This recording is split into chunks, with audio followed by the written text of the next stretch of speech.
Hello, I'm your host, Leonard Duncan. Welcome to a new episode of ATV-TALK and Motorsports Podcast. Please join us every Tuesday at 5 p.m. Pacific Standard Time. We bring you interviews with industry professionals, live events, live news about the motorsports industry in every episode. Enjoy the show. Whether we are out riding with our friends and family or racing in extreme environments, we all need good tires. That's why I recommend GBC Power Sports Tires, a division of Greenball Corp. Their products, which include XC Master, Mini Master, and Groundbuster 3, are what leading professionals in the ATV-UTV industry are using. You can get your tires at greenballtires.com or find them on Instagram as GBC Tires for further inquiries. Are you looking for the best suspension technology for your sport ATV? Look no further than Elka Suspension, the industry leader in sport ATV suspension technology.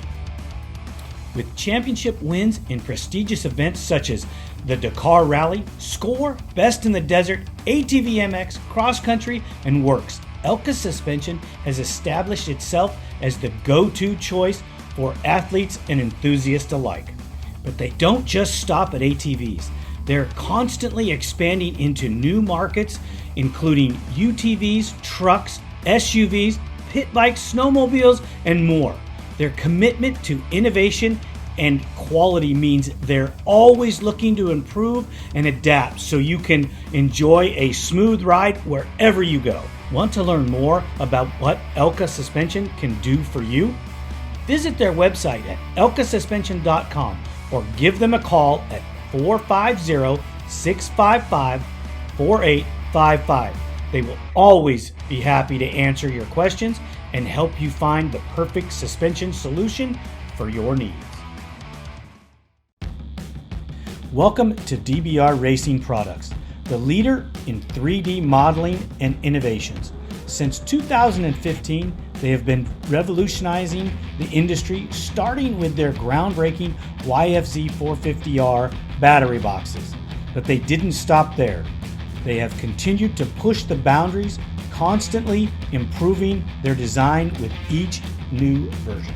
In 2018, they introduced the game-changing Vortex EXO cage, specifically designed to securely hold the Vortex ECU in a safe and sturdy location.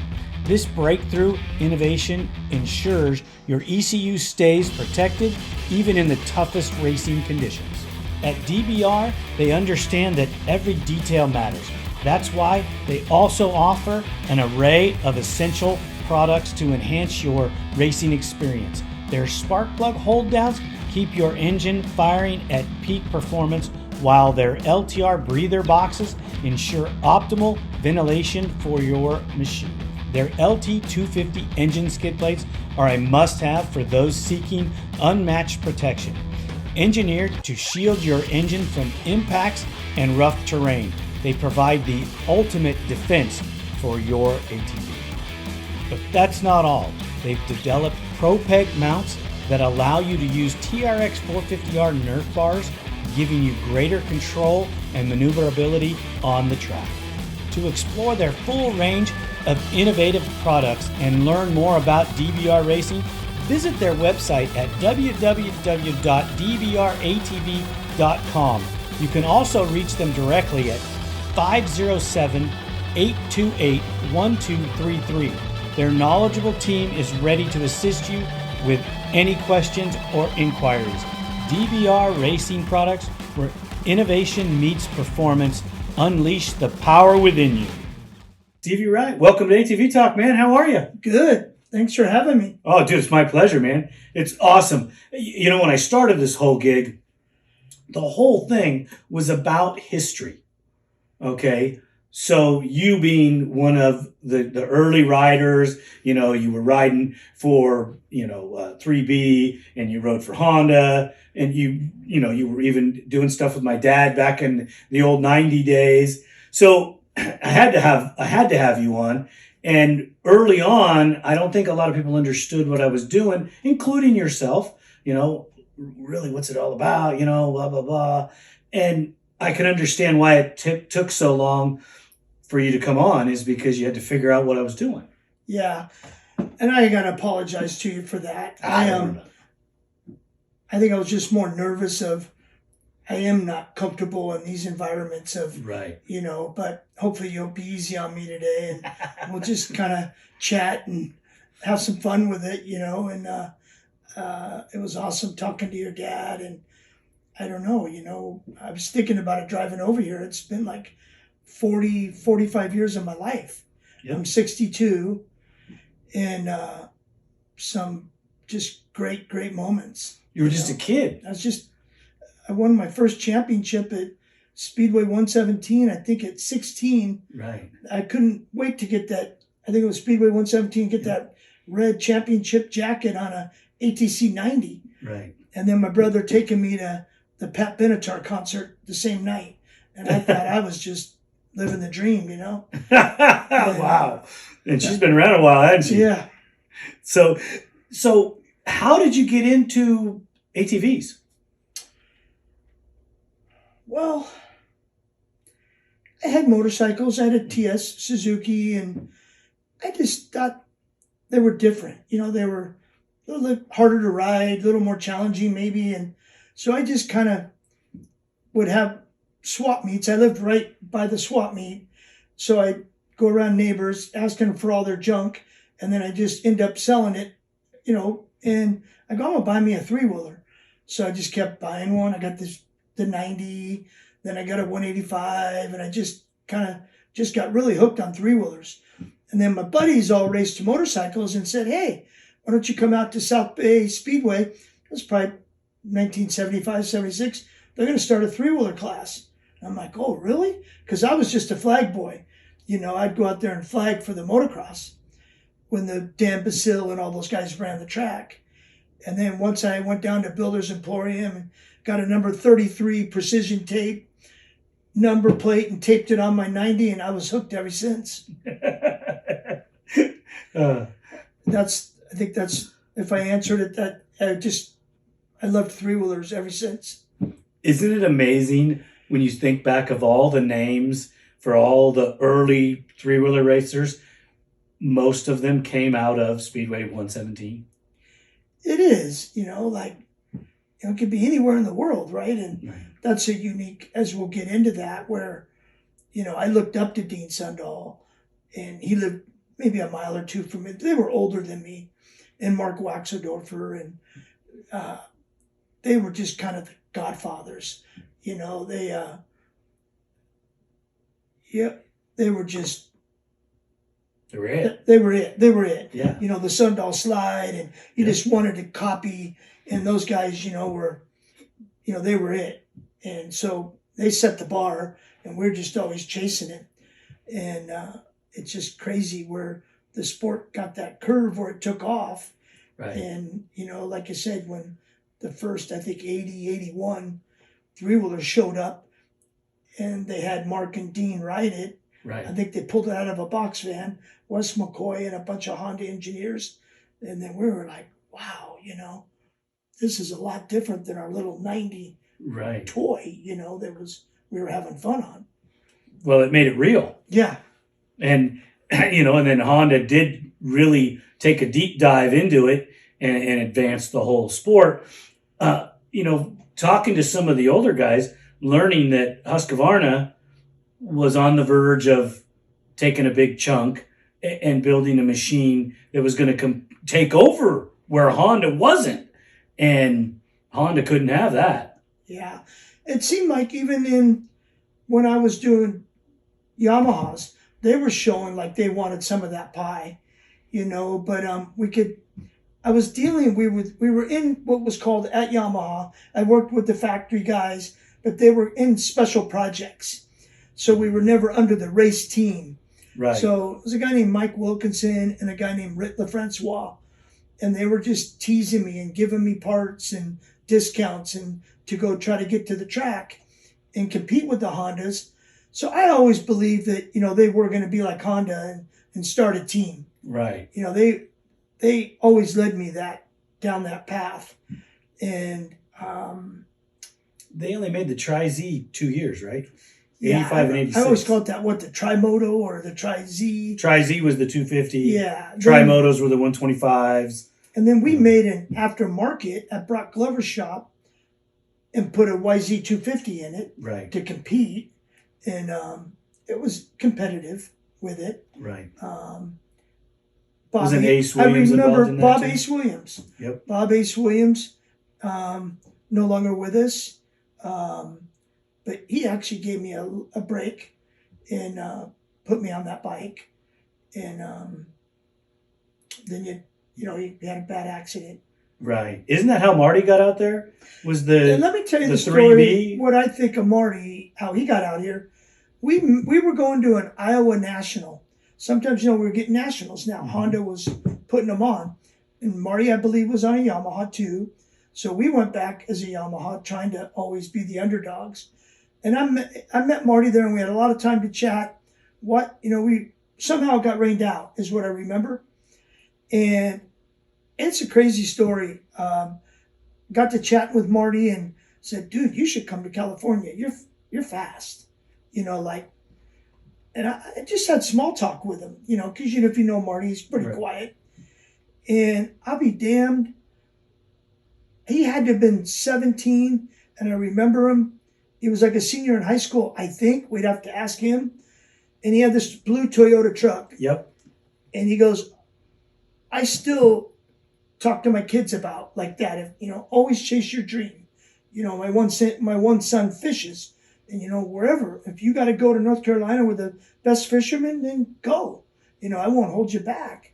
And Marty, if you really think about what he did at 17, 18, he told us he was coming. And the next thing I knew, he's knocking on our door, and he's here. Right. I'm looking at a blue Toyota truck, bikes in it, and he was... Everything he owned was in it. Yeah, everything he owned. And then you really couldn't... We were young, but, he came from a one stoplight town. Right. In a really, really... not that we were bad, but how, Marty was real polite and really loved his mom and dad, reported into him every Totally week. different environment than we grew up. Yeah. But he just rebelled and left. And you got to really respect that, Right. from a guy. And then he gets here and boom, he works his way on Honda before I do. And like you said, just the sport just kept, they kept pointing it straight up, like we maybe, Right. Just like I told you that one year, I think out of 48, there's 52 weeks in a year, we raced 46 and we were happy just to be home so we could go to Glamis, and One weekend, yeah. One weekend, and goof around, or get maybe one home cooked meal or something. But Honda had us going to New York, Alaska, Baja, everywhere, Right. because they were, as a rider, you participated in everything at that time. Yeah, there was no specialist. No specialist like it is now, Right. or somewhat, so that was kind of fun. You'd race flat track, you'd race TT, you'd race the Baja one. Literally, we were at Lake George racing on ice, drilling studs in tires. A guy from San Diego, you have no idea What you're doing, what yeah. you're doing. And then the very next week, we're in Baja racing Baja. So it was a dream. It was, and getting paid to do that. You have time now to look back at it. That's so grateful for that. And they let you guys, from talking to Mark and Mike and Marty, they let you guys do a lot of the development stuff and winging it on your own with figuring it out. Mm-hmm. They did. They gave us a lot of leeway. Like, I maybe at that time had a lot of support, but like Tracy Dixon and Bob Dixon, his dad was a really well-known fabricator, like Nick Nicholson. Right. And they would all spread it around, and they would try to make different chassis for us or suspension parts or whatever to just always keep developing the bike. Right. And it worked out good. I remember Danny's Machine Works, Yep. and it was Johnson Bug, and we'd go into Johnson's, and we never had the frames, but they always had the frickin' Nicholson frame sitting there. Yeah. And back when you wanted a 9110, because that was the coolest thing ever. Yep. I mean, I always looked at those frames. God, I gotta have one of those. Gotta have one of those. I never got one. Lauren did, but I ended up getting into the 250 models, because that's what was available at that time. Yeah, I think that one we all wanted that Nick Nicholson made might have been a Bandito. Yep. That was the shit right there, man. Every kid wanted one of those. And then remember driving around East County here, El Cajon, Lakeside, right, going into the 80s. Didn't it seem like everybody had a three-wheeler in the back of their truck? Yep. And you could go ride in the Santee sand pits. There was places here in Lakeside you could ride. You could ride everywhere. And I mean, I didn't go and ride a lot of those places because that's just not what Dad would allow. But, he would take us occasionally. And I'm a little bit younger than you are, so I was still a little bit behind the curve, but I still remember all of that stuff. Yeah. Because you got to talk to your friends about it and hear about it. And,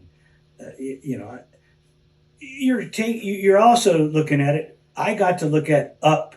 You were talking about how you looked up to Sundahl and the older guys. Well, I got to look up to all of you guys because I was still, 5 years behind you.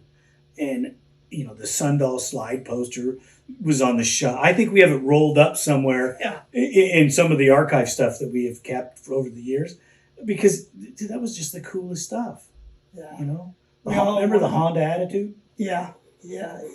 I mean, it just, their whole win ads, and the way they built it around kind of Wax and Sundahl to start it. Yep. The agency, they were doing a good job. And Dean, being Dean, became an East County legend, and he got to race in places that I don't even think you guys all got to race. Yeah. Because he went to Australia and did some stuff like that. And dude, it's just, you guys lived the perfect time in the ATV world. Yeah, it was like my college, because when I got hired by Honda, it was like traveling everywhere. Like you'd go down to Elko and travel and you go, I need a ticket to Alaska. And you had no idea, even had a, once I got to the racetrack, I was the calmest, but it was just getting there, getting the airplane. Then when we got there, the rent-a-car, like, hey, how do we get there? It was things like that would stress you out, but you couldn't let anybody know that because you had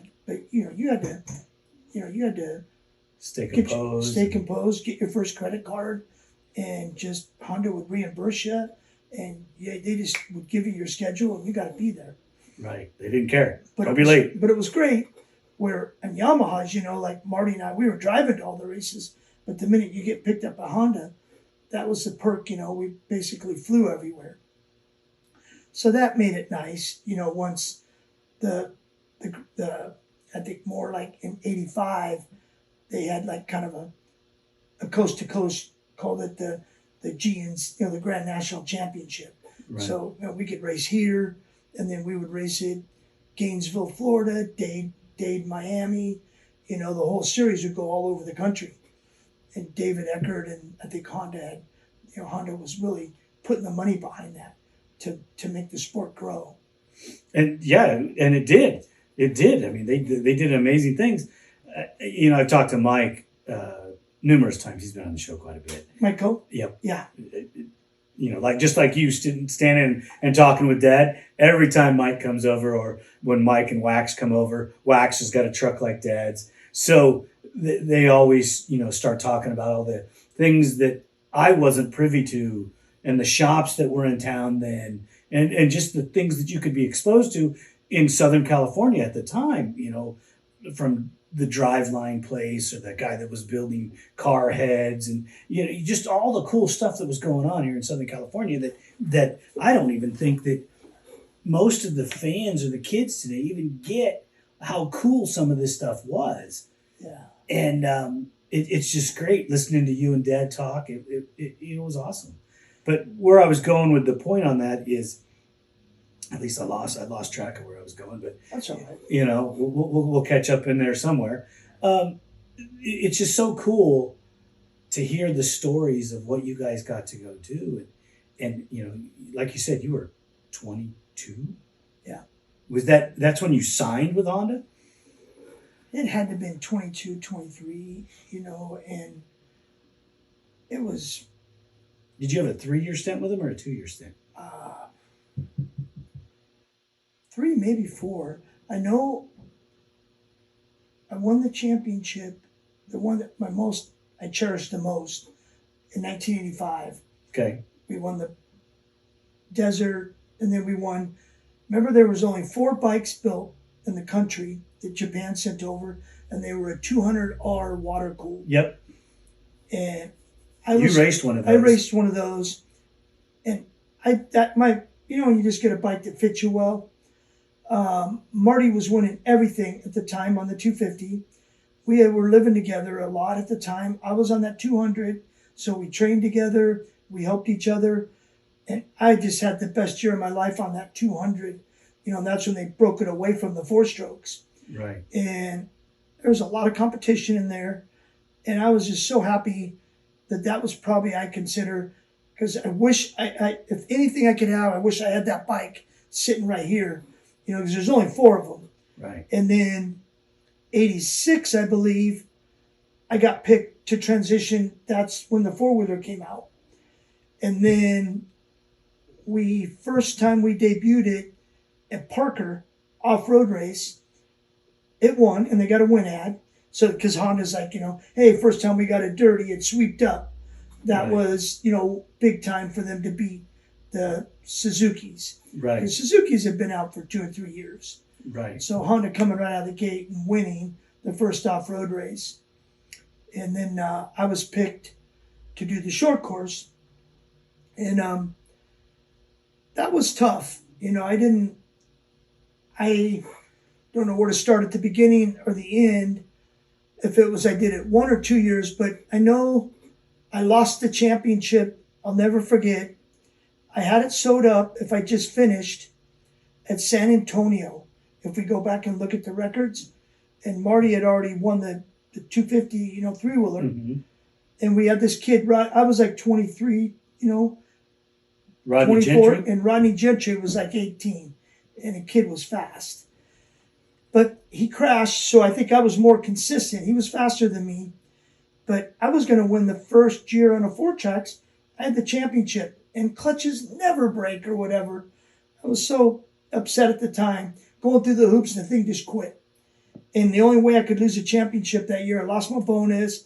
I think that was $10,000, and I was already, had the money spent, and it was the last race of the year too. I think we had an 8 or 10 race series, and if you look back, that was a low spot.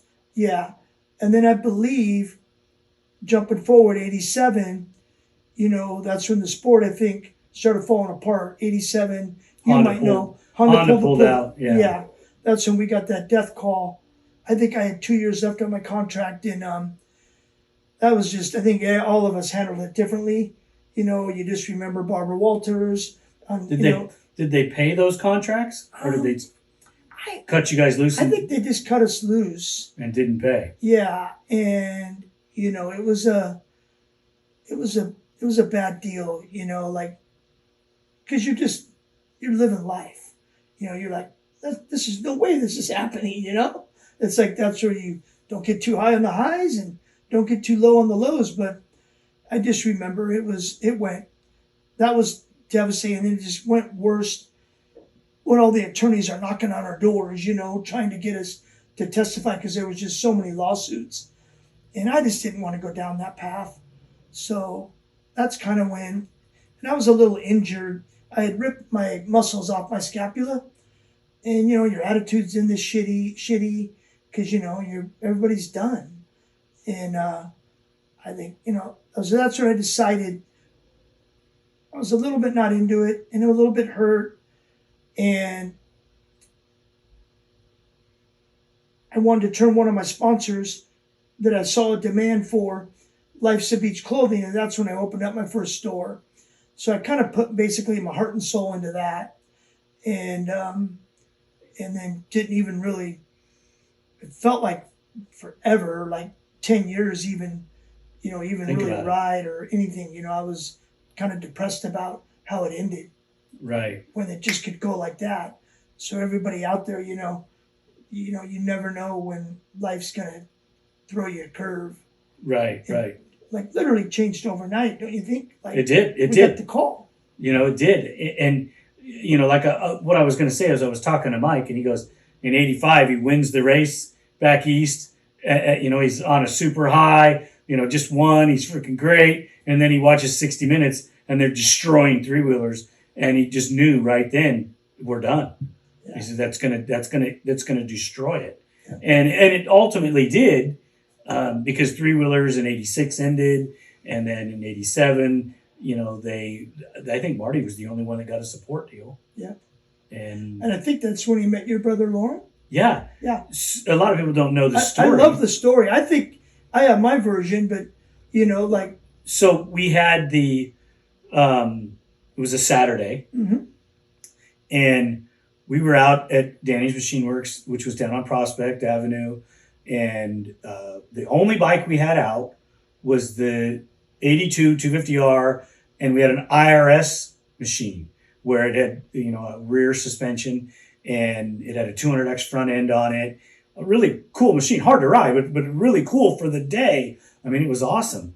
And Marty drove by and seen it on his way to the dump, and he stopped and talked to Lauren and said, "Hey, I got to go to the dump. I'll be back." So he goes to the dump, comes back, and then him and Lauren talked for hours, it seemed like.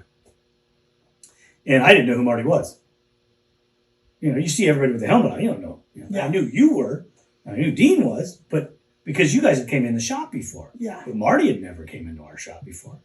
And he leaves, and Lauren goes, "You knew who that was?" I go, "No." He goes, "That was Marty Hart." And I go, "No way." Yeah. And he goes, "Yeah." And then all of a sudden it just manifested into the deal, and they became friends. They went to they got to go race for the year. Well, they didn't even get the year because the box van got stolen. I didn't know that. Yeah, the box van got stolen with the two bikes in it and all that cool stuff. And all the stuff that most people never seen before. Some of the cool stuff that you guys got to play with. Yeah.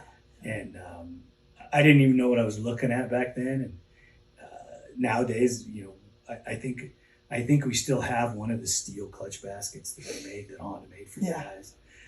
So there's so much cool stuff that went on. I mean, how did your story break down with that?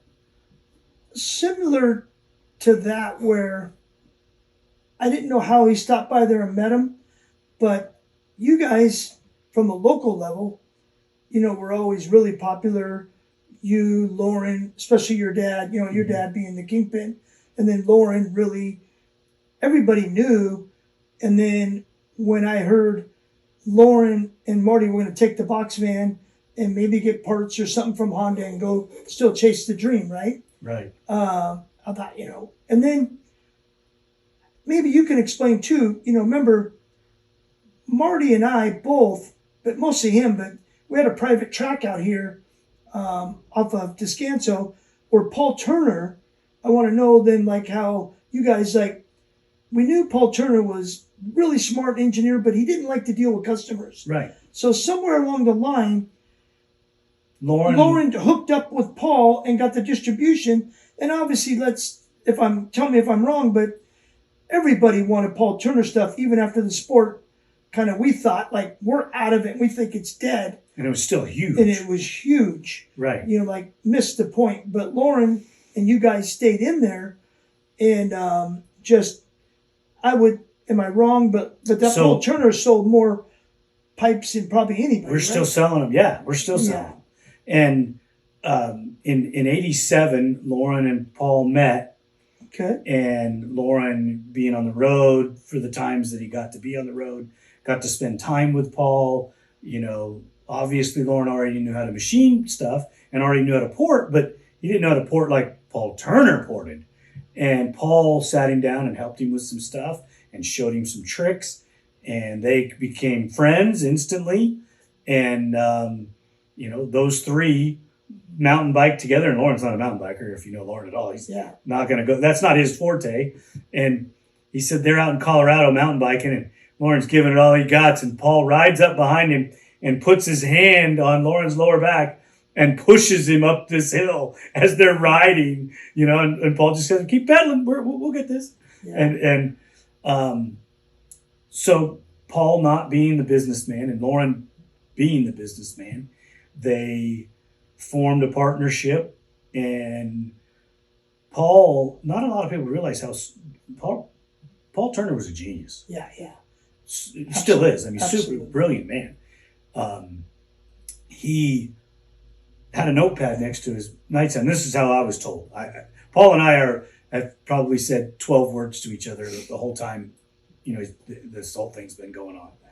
But he had a notepad next to his bed, and supposedly got up in the middle of the night and drew the RockShox thing. Got up the next morning, built it, and the rest is history. RockShox being a multi-million-dollar company, and then him not wanting to do the ATV stuff anymore. And Lauren and him made a deal, and Lauren owns Paul Turner, and we kept the name because Paul Turner Racing was bigger than Duncan Racing. Yeah. And now it's the opposite, but we still sell a ton of Paul Turner parts. That's funny. Yeah. I remember, I think, I agree with you. I think I've been blessed to meet a lot of smart people, and Paul's definitely in that really elite group of just, he's just like a genius. Like, we would be out, Marty and I'd be testing at this track right out here outside of, right off of Highway 8. Mm-hmm. And Honda had hired Paul on just a contract to consult. And that's when Marty had a good program going. Steve Carter, Marty, and Paul, and they all three worked good together. And I think he was out there, they had those front suspension, like RockShox, pre-production stuff. And it was fun to hear later on that, it's always fun to sell something that he sold that. And then we knew he was working on a fully suspended. And then I think it's been about 8 or 10 years, Wes McCoy and I were in Hawaii, and we got to go visit him up on his ranch. And he's so off the grid, and everything he built himself. He's like a genius. He just puts his mind to whatever he's into. And he built this shop and built everything in it, by hand. Yeah. And then now I was wanting to give him a call, but now he's doing agave and trying to do a tequila.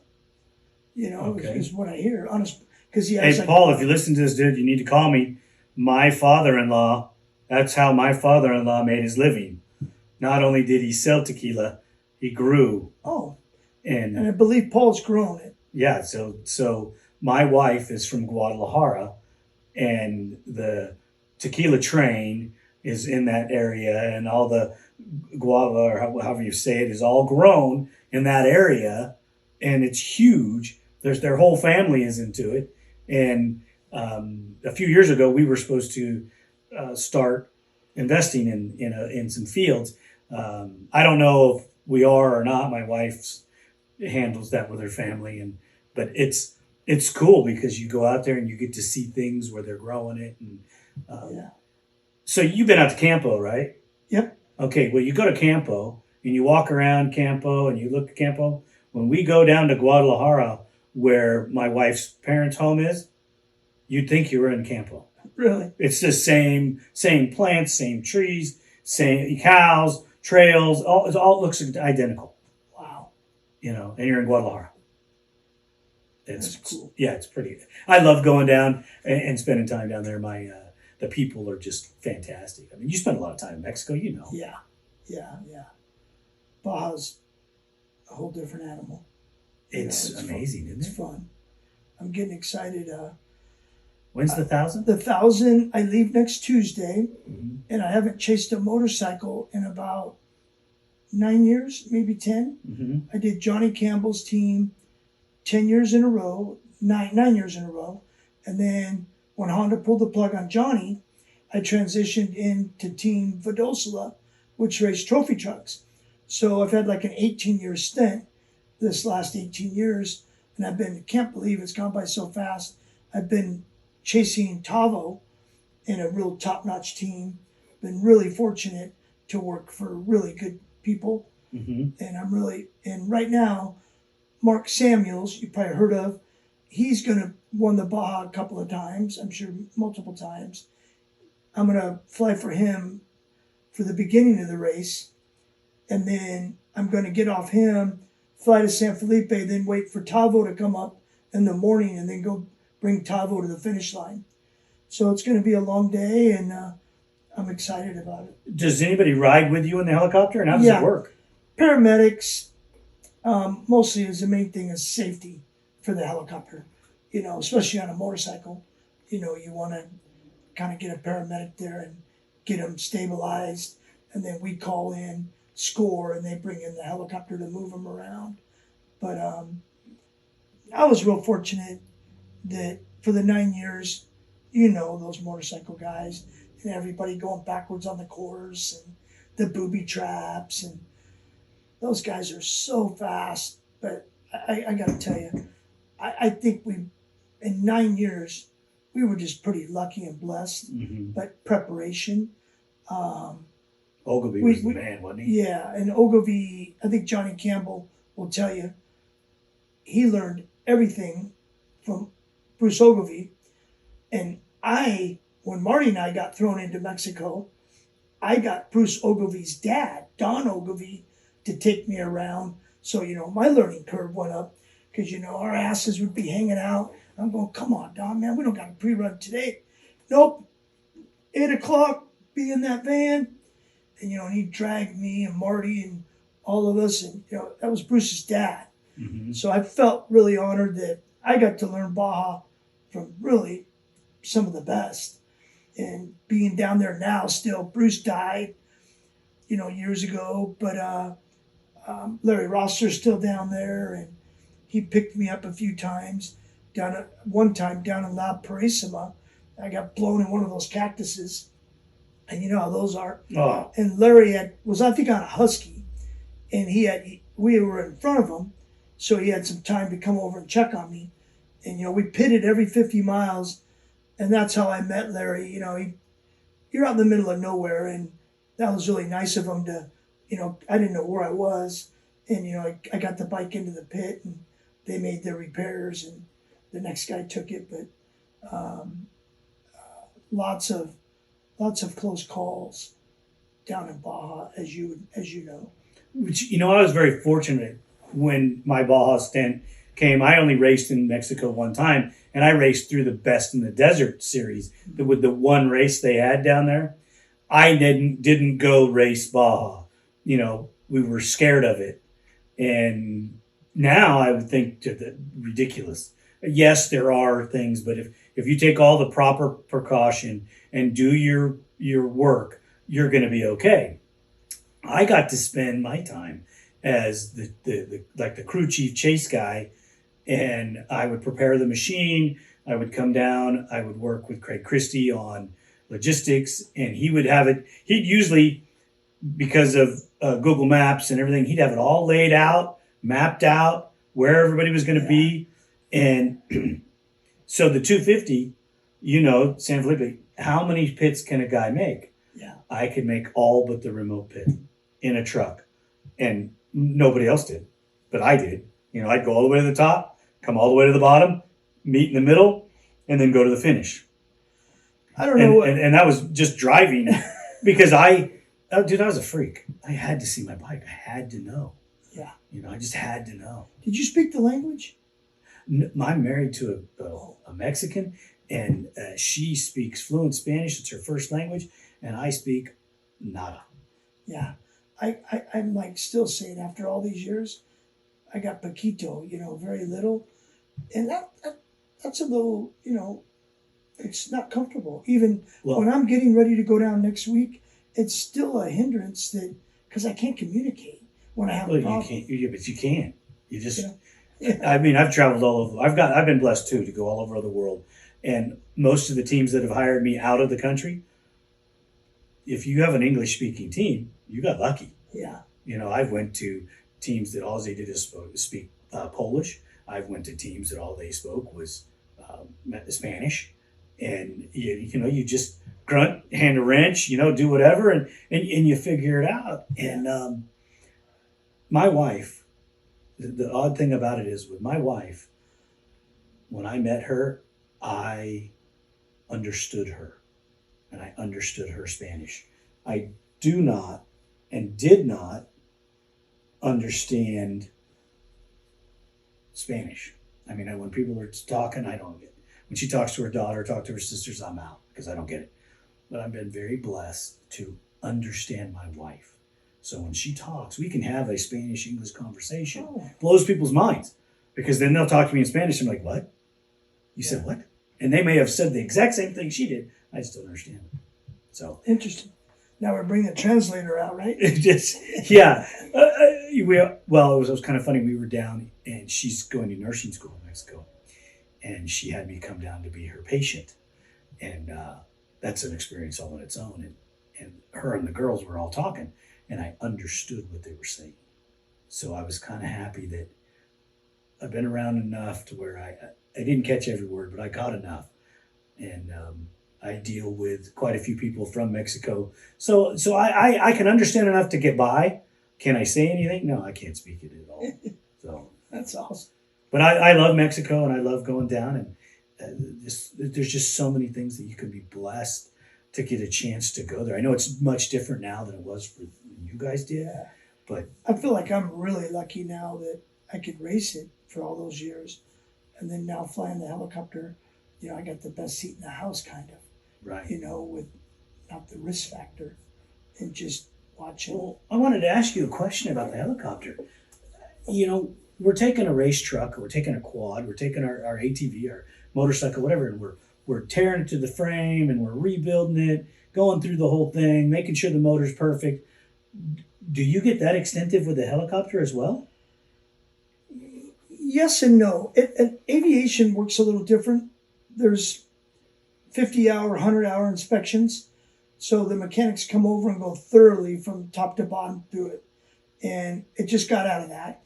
Every time we go to Baja, we'll go through and do inspections. So it's like a prep. So we do. And everything, let's say there's 56 moving parts on it. Everything has time components, when it's out. Like how you'll know, maybe the manufacturer doesn't tell you, but from your knowledge, hey, that ball joint needs to be switched after, 26 hours. Right. Things like that. I see trophy truck guys talk about, but guys try to make it longer and then they break. Right. Where helicopters, no, everything, it could be perfect in my mind, but you're still buying it. That's why they're so expensive to operate. Yeah, because when the ball joint breaks, you pull over and you get the tools out and you put another one in. Yeah. When the engine breaks or you have a problem in the helicopter, you hit the ground and you're done. Yeah. So they know the manufacturer set limited, a lifetime on it, and you're just changing parts all the time. Is it the same helicopter as you started with? It is. I bought that helicopter in 2005. That's kind of when the dream started, and went down in 2005 and just was the backup helicopter to a guy that was following Team Honda. So I had Wes with me, Bruce Ogilvie was down there, Johnny Campbell. So we were just kind of taking the second rider. And then that year, at the end of that year, that guy wanted to retire. So then that's how I got the call, and I slid right in. And then perfect, because of my background of racing, and Johnny and I, we kind of meshed, and he's just amazing. I don't know if you know Johnny Campbell, I think is just walks on water when it comes to logistics. Like Bruce Ogilvie, he really, I learned a lot from him, and it makes, when you're organized. Because he learned a lot from Ogilvie. Yeah. And I've learned a lot from now Johnny. I was on the phone with Johnny yesterday going, Johnny, my plan don't feel right to me. Can you give it your blessing? And what would Bruce Ogilvie do? We're doing a peninsula run. Because I always told him yesterday. Though. Yeah. And then I said, we were fortunate. I don't know if he told Marty this, but we were pretty proud of ourselves in 85 and 86 when we were I believe 3 motorcycles beat us and we were like 4 or 5. That means beating Ivan Stewart, Walker Evans, Right. Corky McMillan, Mark. But yeah, they broke or whatever, but you still beat them. We still beat them. Yeah, to finish first, you must finish. Yeah. We were up there when not many years before that, everybody laughed at it, laughed at 3-wheelers. Right. You guys are crazy. You still are. You guys are crazy. But that was still to this day, when you look at that win ad and you look at our times, that was just an unbelievable special day.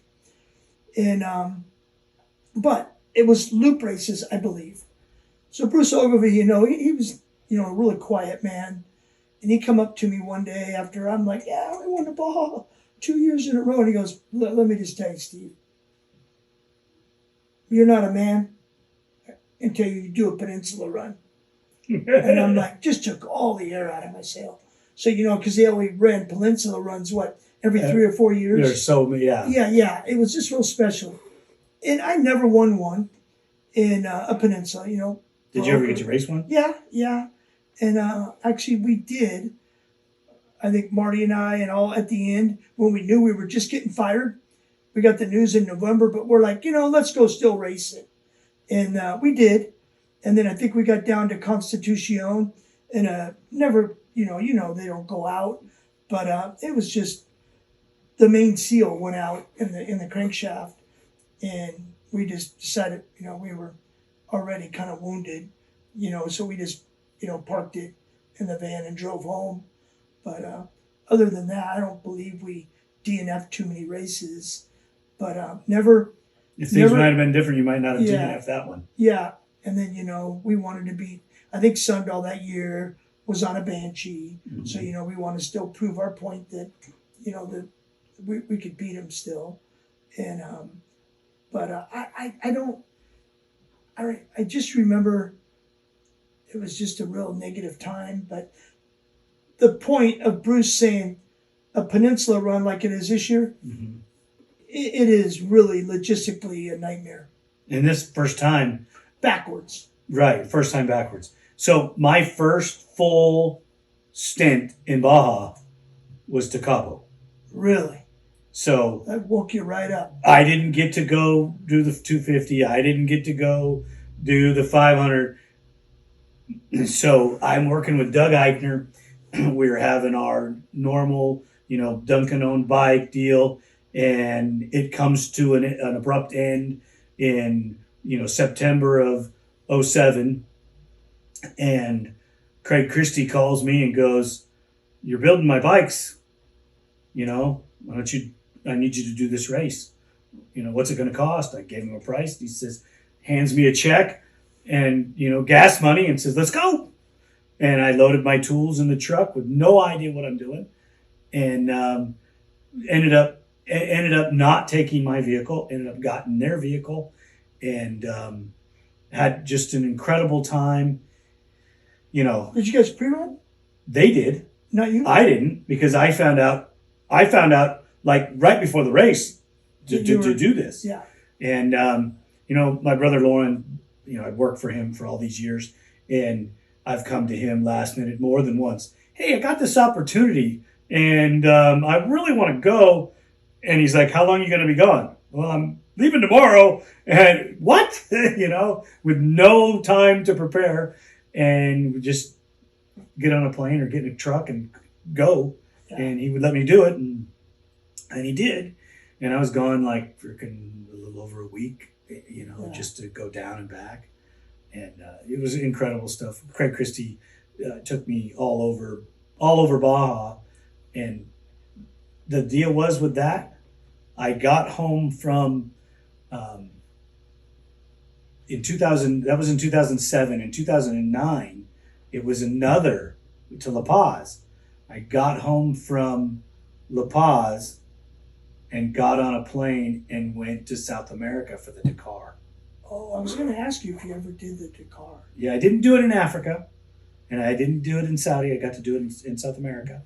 But I got to do the first one in 2009 in South America. And it was They talk about it's 14 days and 13 days and Yeah. 12 and 9. We did a 17-day race. I always, once we won everything here, and you keep pushing. I was pushing Honda, always going, we've won Baja 1000s and 500s and everything. Me, let's go. I want to go Paris to Dakar because, the BMW gas in right here, and all the guys would come over and we'd beat them on a three-wheeler, because we'd watch them and they wouldn't know, you see a bunch of Mexicans on the hill, and they would dig those speed bumps, where, and they go in them and you felt so bad for them. That big old BMW laying over and you'd see the guys and they look like, and I'd go by, but, and then those guys, we'd beat them. They're like, man, we win the Paris to Dakar. We can't win here. We can't believe we got beat by a three-wheeler, like they were. Well, the big thing about the Dakar is when you did it in Africa is you had to carry all your fuel, you had to carry all this stuff, and then your support vehicle was this big old giant man truck, and it had to carry everything. I mean, that's where it kept you alive, Yeah. really. And they had active gunships protecting those guys because there was all kinds of shady stuff went on that in Africa that they didn't talk about, and there's stories that you hear So about. You got to travel a lot. Yes, I have. I love it. Is that the same place that like Brayback's running now? Is it the same area? No, now he's in Saudi. Okay. But I think he got to run in South America. When he won? I don't remember what year he won. Yeah, like 3 or 4 years ago. I think he won in South America. Okay. I'm not.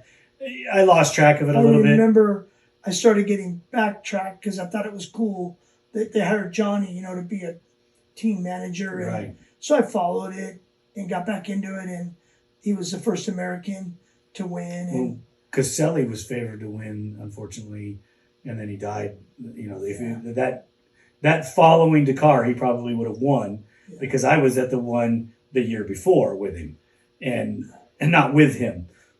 And I tell this story. He says when we sat down to eat, we're that far away from each other. Not that we knew each other, not that we were on the same team. That's just when you go to dinner, it was just a mishmash of everybody just sitting wherever they sat. Yeah. And sometimes the Americans would tend to sit near Americans because just the way it worked out. Yeah. And I knew of Caselli because of Works.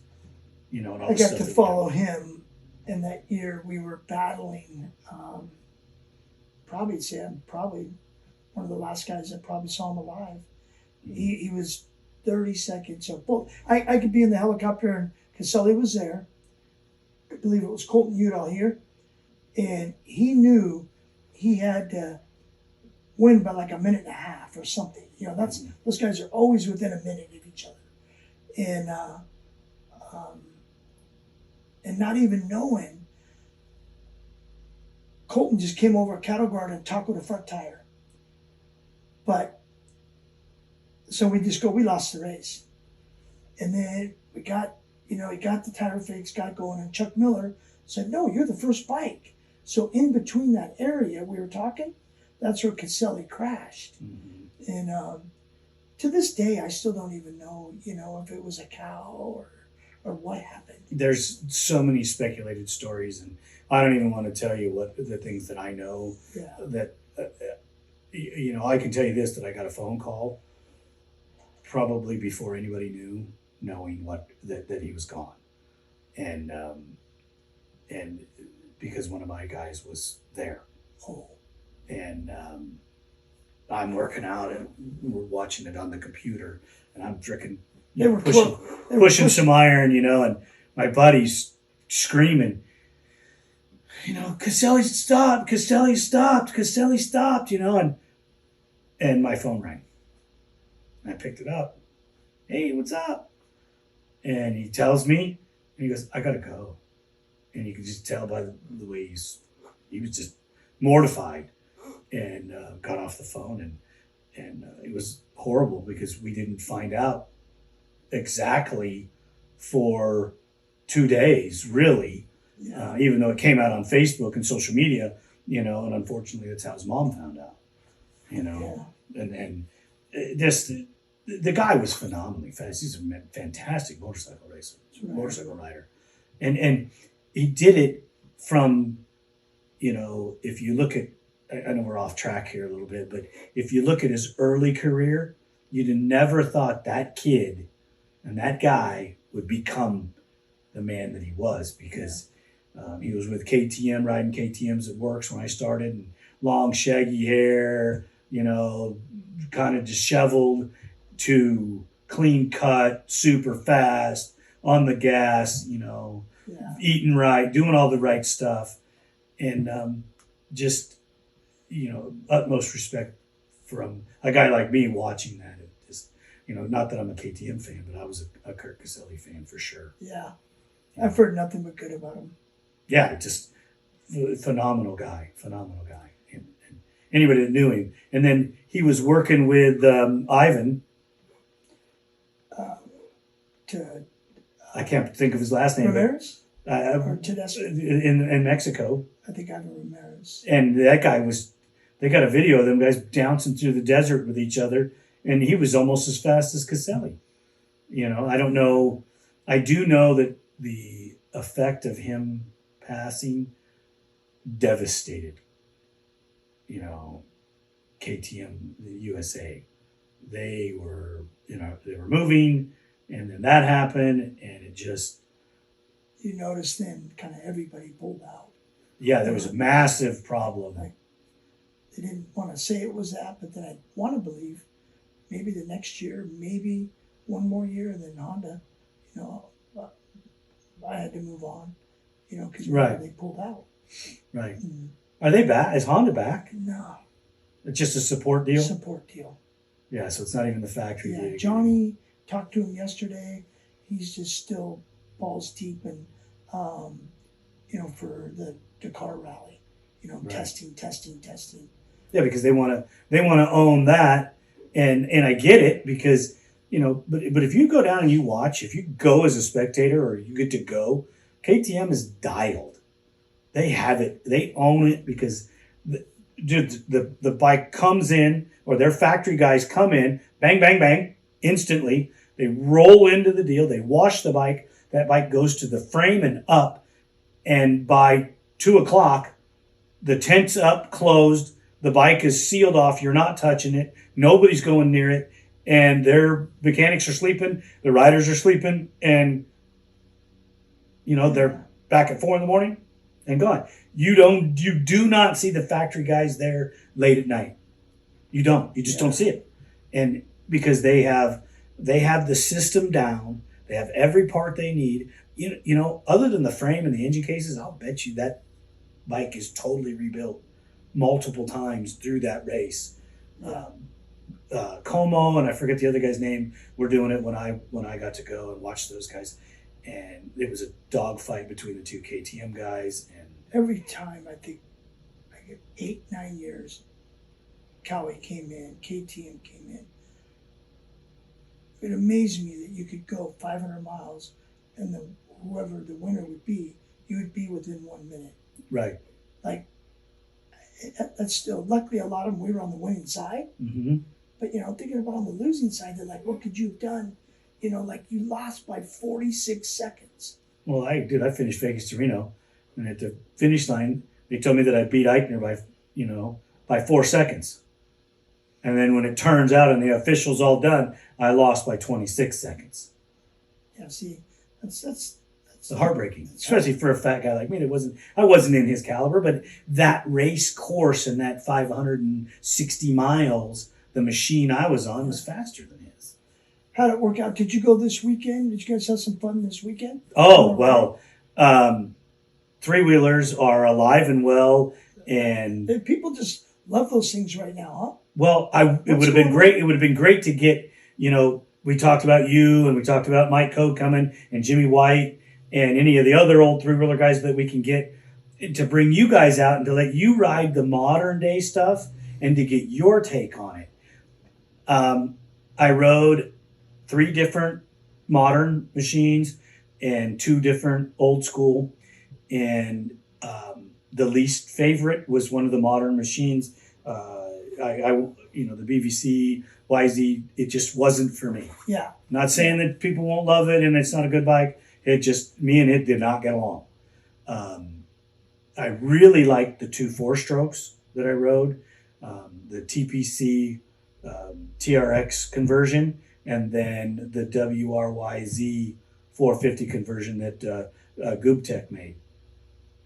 A lot of fun to ride both of those 2 machines. The Yamaha and Honda, totally different. 2 different builders, 2 different designs, 2 different thought processes, and super close in characteristic. Did you get to throw a leg over I rode a 250R. Or an 85, 86? Yep, and I did not prefer it. The ergonomics after riding those 2 modern day bikes, it was too small, too tight. Really? It just was not set up for me. I could have made some changes, maybe made it a little better. But for the gentleman that rode it all the time was probably 60 pounds lighter than me, and a good 3 inches or 4 inches shorter than me, and rode it all the time, and went faster than I did for sure. The 350X was a nice machine to ride, a little darty, but pin it and just go. Wasn't overpowering. I was always wondering when I see those guys talk, they're building the 350Xs, but when Honda, we were so focused on the 250R and the 200Xs, a lot of development, talking like... They missed the boat. But I don't know, wonder what Marty would say, like why we didn't try to... Because everybody thought it was too slow. Transition the 350X and give the motor... That was your body, that was your Baja bike. Yeah. That was the bike you should have been racing in Baja. Because now you think everybody's on, the 450s and stuff, but right. I don't know what... It just didn't have the suspension.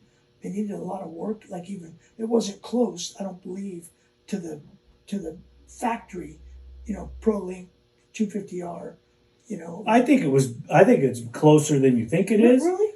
I mean, I rode one with a stock suspension on it, and I don't even know if it's been reworked, and it rode better than the 250R that I rode. I'd like to see. That'd be interesting because we were so focused on, because the class, the 200X, and then I had a 200R, and then obviously the Premier was the 250, 2-stroke. Did that 200R that you rode have the rotor in the center of the carrier instead of out on the side?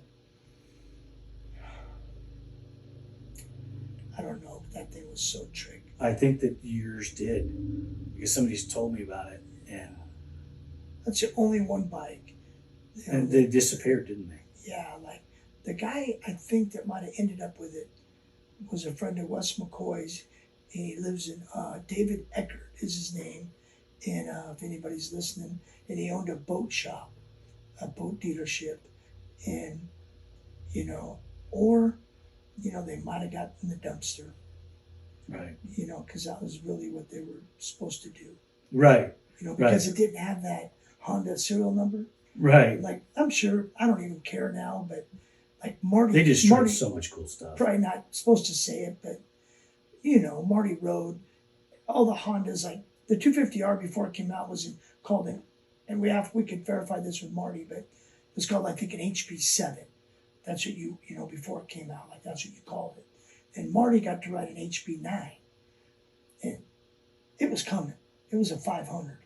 He rode it out in the dunes, and it was top secret. He didn't even remember it. Yeah. And I believe he really did ride it. And I don't know where I remember HB9 because I was jealous. He went out there, but it was really on the down low. But then, that was the same thing. Then maybe that week, the Barbara Walters thing came up. Right. But Mike Coe, all them, I think. Mike remembers pieces of it. Wax remembers pieces of it. Marty wrote it, though. But everybody says Marty's the only guy that wrote it. Yeah, but Marty doesn't remember? Does not remember. I called him up. I called him up and asked him about it. Because he'd be the only guy. And then getting back to, like, when it all ended and, the whole the three-wheeler thing and with Jimmy White and so many great guys. But I think at the end, now that I take with me to the rest of my life, But at the end, when the sport started, it was King Dean and Wax. And it was Dean. He made, the posters, everything. And when it ended, from a 250R standpoint, my vote is by far Marty was the fastest. I could piss off probably all the Kawasaki guys or whatever. Right. But I think, he was a lot of fast guys, you could see at the last Nationals, he had, he was clicking. Not only him working the hardest, Paul Turner, as we all know, all the, like Carter, he was clicking. Right. And then boom, how do you think he feels? I felt bad when my little program got cut, or what we were doing. But it emotionally, I mean, Marty's never one to ever say anything about anything emotional, but I think that it crushed him and turned him away from it, because he rode 87, 88, never really, as enthusiastic as he was. He did win the Mickeys in 89 and then was gone. I mean, well, and I think nothing against, I think it comes up. Like you said, we transitioned into four-wheelers and stuff, but right. Still, let's go back when I'm talking three-wheelers. Right. He was the fastest man on the earth when at the very end of the three-wheeler life. Right. Like, I think it's pretty much hands down, before he had to transition into a four-wheeler and obviously won. But it was nice to see people think, though, it was three-wheelers, let's face it, were a lot harder to ride. Right. You had to put a little, four-wheelers, you had to, do it, but three-wheelers were just their own special little, I miss those things. Right. You look at the best teaching thing that you can do to teach somebody how to ride a four-wheeler is to have them ride a three-wheeler. Yeah. Because it teaches body English. And one of the things that I think the younger riders today are missing is body English. They don't know how to move around as much, so it takes them so much longer to learn how to ride some of these machines, where if you take them out and teach them how to ride a three-wheeler, they'd understand how to move. Yeah. Yeah, I hadn't ridden a three-wheeler in the dirt in 20 plus years. This last weekend? Yeah, and I go out on Sunday. That's what I'm scared Go out on Saturday and ride the thing. Comes back pretty fast. Yeah. It really comes back pretty fast. Especially when you come riding up to that turn and you're trying to get it to turn and you're like, oh God, what do I do? And you just slide off to the side and it comes around and you're in the gas and you're like, oh, that's how you get it to turn. Yeah. And, granted, I was never on your caliber, but I always wonder what it would be like if I would go out and ride one of those and like just how many days it would take to get before that thing will buck you off, like day one. Day one. But you get on the modern day stuff and it's so much more comfortable. Plus you get on the four-stroke power that we have today. It's so roll on. The motor's design is pretty awesome stuff. And you're just enjoying it because you look at the length of career. These guys are into their 30s. Chad Wienen's 38, going to be 39. Bo Barron, 43 years old. Doug Eichner retired when he was almost 50. Really? And yeah, I mean, Doug started winning most of his later titles when he was 39. Wow. Yeah. You probably weren't going to do that probably on a three-wheeler. On a two-stroke, no. You're just on the two-stroke, yeah. I mean, Chad Reed, his career extended because it turned to four strokes. Yeah. Hey, Stevie, I really want to thank you so much for sitting down and talking to me. I'd like to invite you back for a second episode because I don't think that we covered enough. We got off track so much. I have a habit of that. Well, so do I. Thank you for listening. We hope you enjoyed this episode. If you did, don't forget to share us with your family and friends. The podcast is available on all streaming platforms, and you can find us on social media as ATV-TALK Podcast. We're on Instagram, Facebook, TikTok, YouTube, Rumble, and Twitter.